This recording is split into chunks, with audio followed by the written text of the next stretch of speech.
Oke, silakan teman-teman yang lain yang ingin menjawab.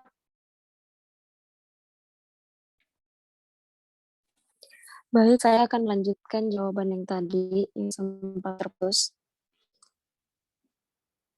Kunci bertahannya siklus hidup di bumi selama ribuan tahun adalah keseimbangan.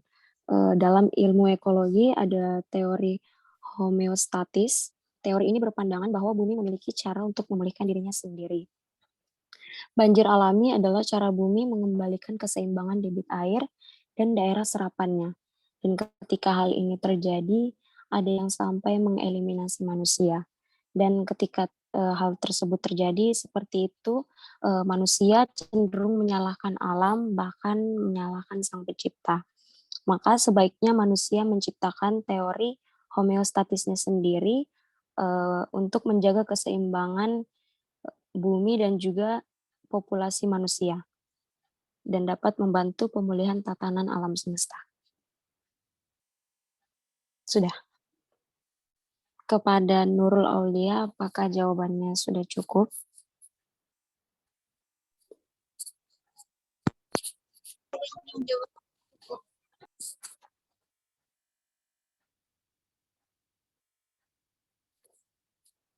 Sudah. Oke, baik.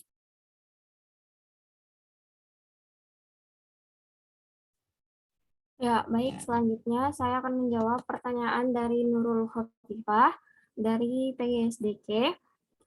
Inti pertanyaannya yaitu apa yang akan terjadi jika produksi dalam satu ekosistem punah dan mengapa bila satu komponen ekosistem berubah maka keseimbangan ekosistem juga berubah.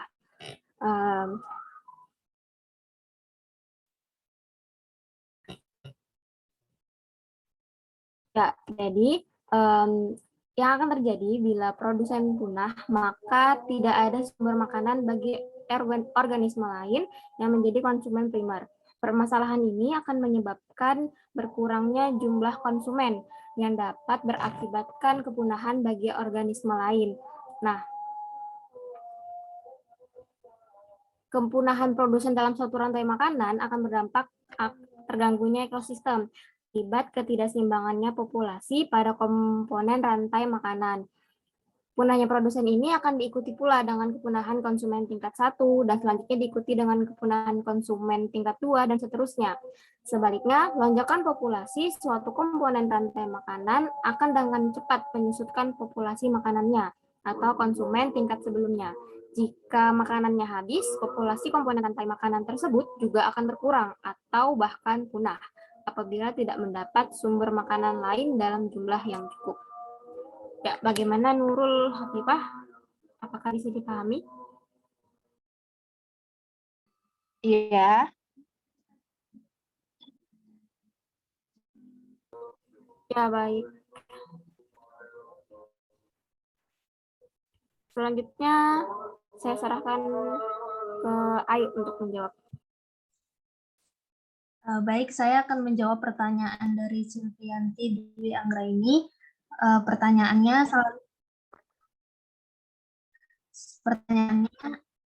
salah satu faktor abiotik ialah cahaya dan suhu. Bagaimana dengan daerah yang mengalami musim salju? Apakah proses fotosintesis pada tumbuhan terhambat atau tetap bisa berproses? Jadi proses fotosintesis pada tumbuhan saat musim salju, tumbuhan tetap melakukan proses fotosintesis, tetapi tidak sesuai biasanya karena saat musim dingin, tumbuhan melakukan dormansi. Jadi dormansi ini adalah cara bertahan hidup tumbuhan meski suhu udara di lingkungan tempat tinggalnya sangat dingin. Saat tumbuhan melakukan dormansi, segala proses kehidupan yang ada di dalam tubuh tumbuhan berjalan lebih lambat dari biasanya. Tumbuhan akan menghambat energi, memperlambat laju metabolisme, dan juga pertumbuhannya. Jadi pertama-tama tumbuhan yang melakukan dormansi ini akan menggugurkan daunnya. Meskipun daunnya gugur, tumbuhan tidak benar-benar berhenti melakukan fotosintesis. Sedikit tambahan, jika aktivitas fotosintesis menurun, maka jumlah oksigen di udara jadi sedikit lebih menipis. Bagaimana, Saudara Silvi? Baik, cukup. Terima kasih atas jawabannya. Sama-sama. Selanjutnya, saya akan menjawab pertanyaan dari Muhammad Januar. Pertanyaan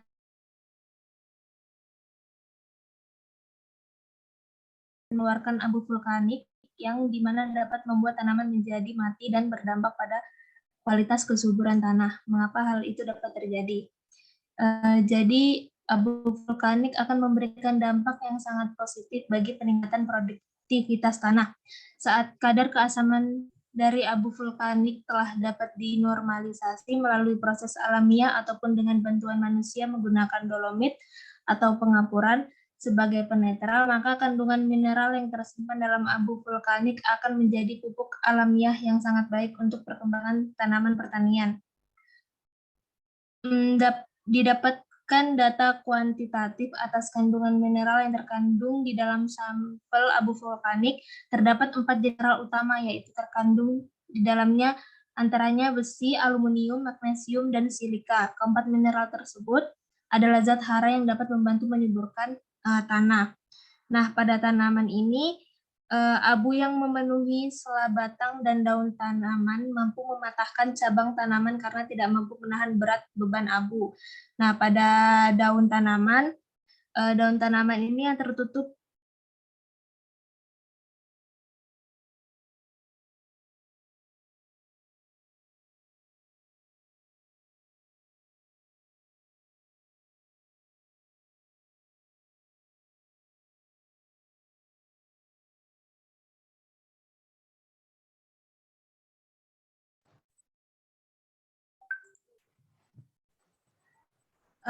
baik, saya lanjutkan.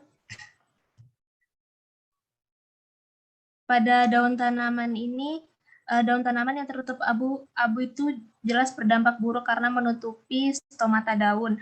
Dengan tertutupnya stomata, proses fotosintesis tanaman menjadi terhambat. Akibatnya pertumbuhan tanaman tidak maksimal dan produk yang dihasilkan pun jelas kurang baik. Bagaimana kepada saudara Muhammad Januar? Terima kasih atas jawabannya. Baik, sama-sama. Selanjutnya saya serahkan kepada moderator.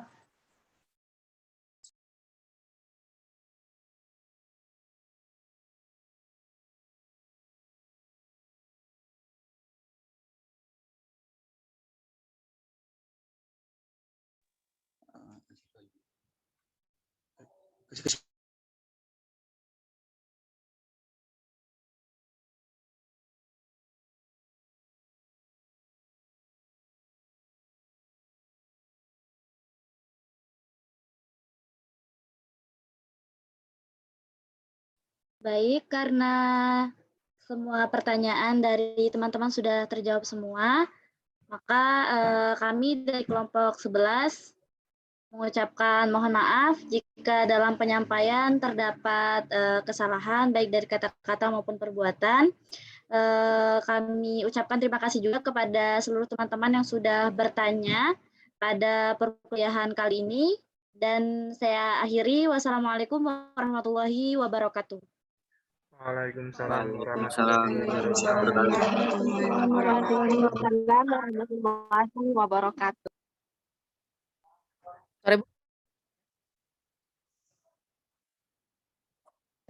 Sore Bu, kedengaran kah? Kedengaran Ibu. Kedengaran Bu. Kedengaran Bu. Ini kedengaran? Kedengaran Bu. Kedengaran Bu. Ya, kalau nggak kedengaran nanti kasih tahu Ibu ya. Entah kenapa headsetnya hilang. Jadi terima kasih kepada kelompok Maisaro, Abdu, dan kawan-kawan, Vina juga sudah sigap membackup kelompoknya Fuad ya. Lain kali jangan diulangin lagi ya, Fuad. Iya, Bu. Di mata kuliah manapun jangan diulangin. Kecuali Ibu yang bilang boleh. Ya? Jelas kah? Jelas, Bu. Terus tambahan tadi ya, manusia. Sebenarnya simbiosis itu dia interaksi biologis. Jadi harusnya 2 spesies yang berbeda. Kalau kalau mau digunakan istilah itu di manusia nggak apa-apa juga sih, maksudnya. Tapi lebih umumnya disebut interaksi sosial kalau antar manusia ya. Kalau dia 2 spesies berbeda kayak kupu-kupu sama bunga itu bisa aja. Tapi kalau sesama manusia karena dia masih dalam satu spesies itu biasanya disebut interaksi sosial bukan interaksi biologis. Jadi dia saling membutuhkan dalam aspek biologis gitu maksudnya. Jelas aja kan? Jelas, Bu. Jelas, Ibu. Jelas, Bu. Bu.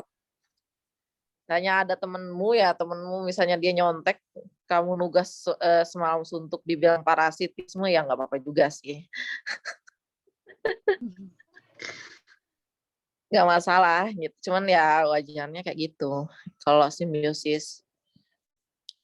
Terus mengenai kelompok terakhir, kayak Ibu nggak tahu kenapa dia ketinggalan berita, padahal Ibu minggu kemarin udah bilang kalau misalnya minggu ini tuh bakal 2 kelompok, walaupun jamnya mungkin berbeda. Sebenarnya harapan Ibu mulai lebih awal itu karena Ibu pengennya 2 kelompok, cuman kayaknya kelompok aja belum siap. Padahal Ibu udah cariin sih Fuad nyampein kelompok terakhir atau enggak, tapi Ibu udah nyariin tapi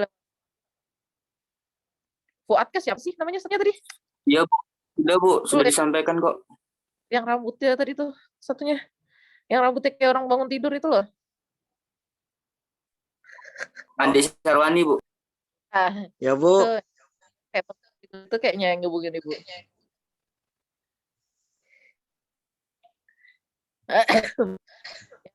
Kalau nggak sampai gitu. Nah, sekarang kalian sepakatin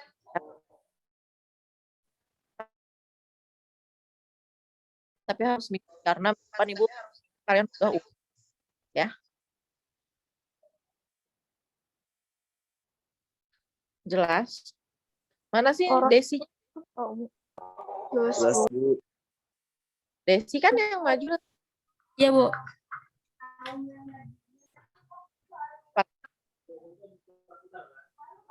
Jaringannya saya jelek, Bu. Bu, suaranya enggak ada, Bu, hilang-hilang suara Ibu. Itu dari tadi keluar masuk karena harus hilang-hilang. Itu sih. Kalau Nirpot ada yang ditanyain nggak yang TK? Tanya deh, Bu. Belum di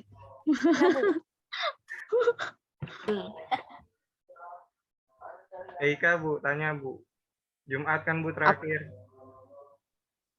Ya, sesuai yang ada di MOLS.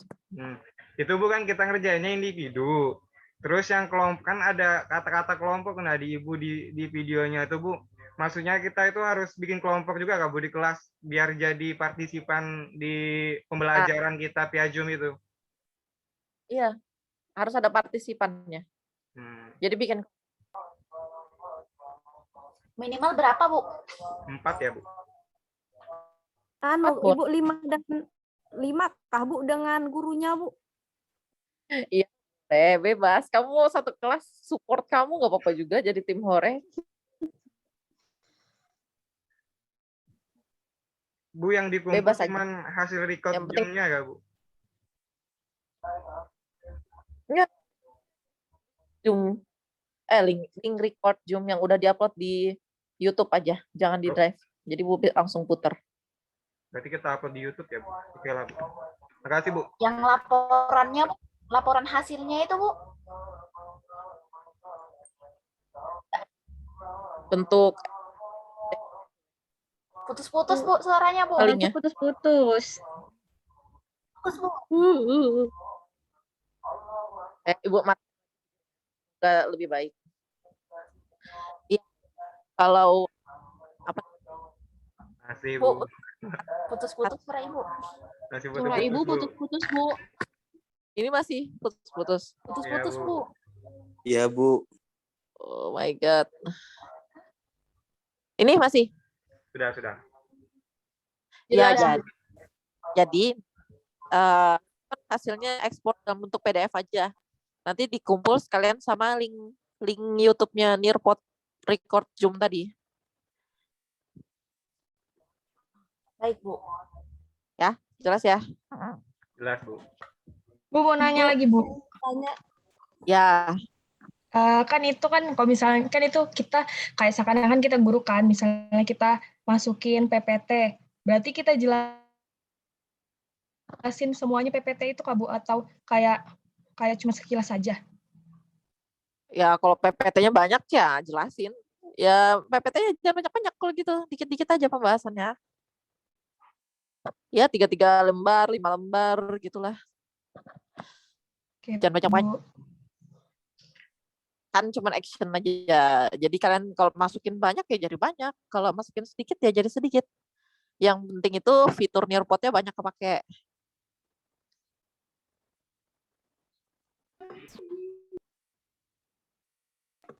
Ibu, saya mau tanya, Ya, yang untuk maju IPA ini diganti hari apa ya, Bu? lu nggak tahu.